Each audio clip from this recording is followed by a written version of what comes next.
Good morning, everybody. It is now 5:45 and I am on my way to the gym. Just a fasted cardio. I'm hungry this morning. I'm hungry.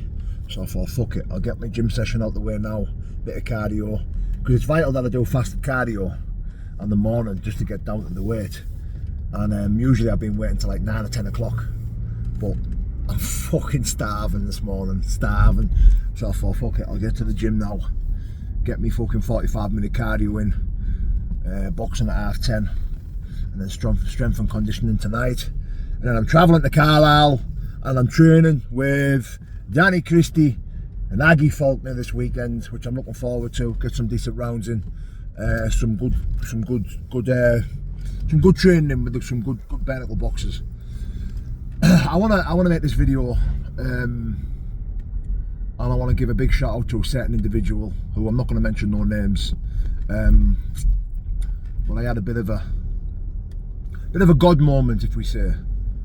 Yeah, definitely 100%. It was a God moment. So I get a lot of messages on Instagram, Facebook, TikTok, you know, and I do always say, look, I'm only answering messages on Instagram because if I sit and answer messages all day long on all my social media platforms, I'll have no time with my kids. I'll have no time with my missus and stuff like that. So I do tell everyone, look, if you want to reach out, you're struggling, or you want to speak to me for any whatever reason, you know, just message me on Instagram, and I'll go through my messages all the time. I go through my messages every night.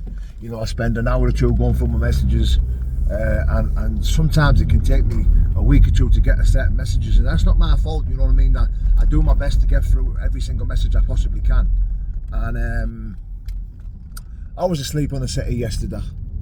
I was exhausted. I comes home, I'm sleeping on the settee, and my phone kept going off, and there was someone trying to FaceTime me on Instagram. Now, whoever was FaceTiming me on Instagram, to me, I was looking, I didn't recognise the name, I didn't have no profile picture, so it was a stranger. So I was like, look, what's up? And he sent me a number, says, please ring me. Now, sometimes I don't ring strangers, you know, I'll just say, no, I can't ring you, mate. What's up, mate?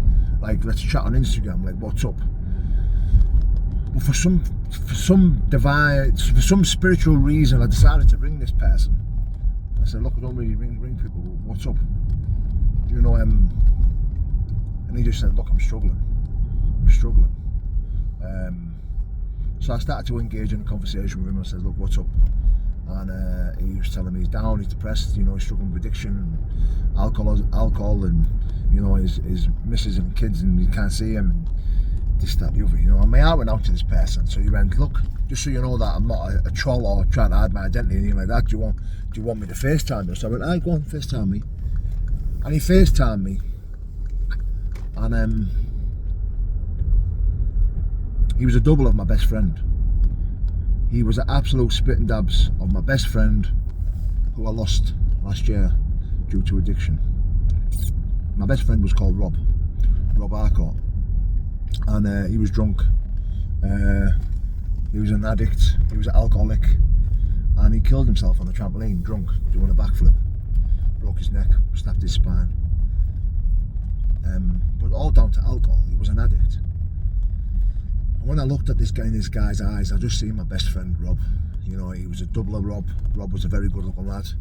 You know, this lad was, oh God, my heart went out to him, and I just thought, I instantly wanted to fix him.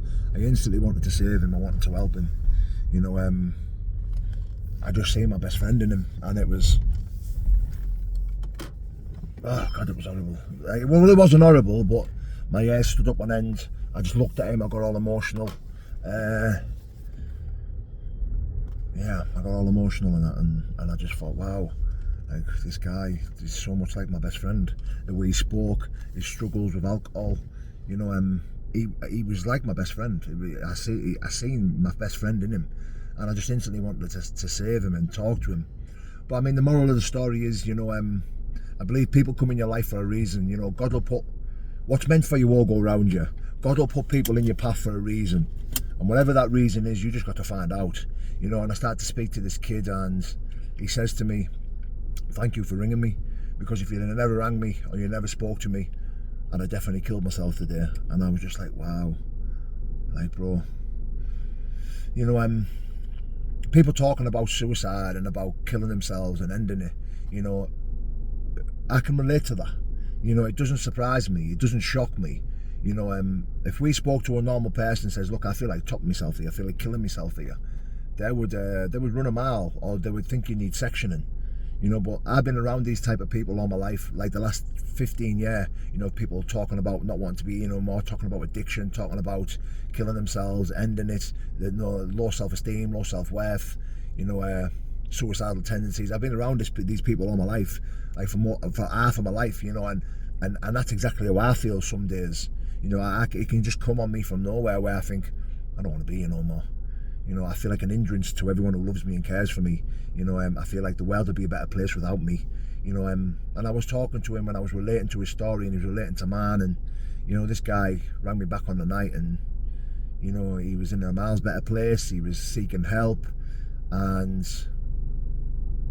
yeah, the power of fellowship, the power of God, you know, the power of spreading awareness of addiction and mental health, you know, and suicide, and, you know, just doing our best as a recovering addict, you know, as having a story to tell, doing our best to get our story out there so other people can relate to it, you know. And I was like, what made you reach out to me? And he was like, I watch all your stuff, mate, and I've seen what you've come through, and, you know, what you've battled through and stuff like that. And so I thought, you know what, fuck it, I'm reaching out to Paul.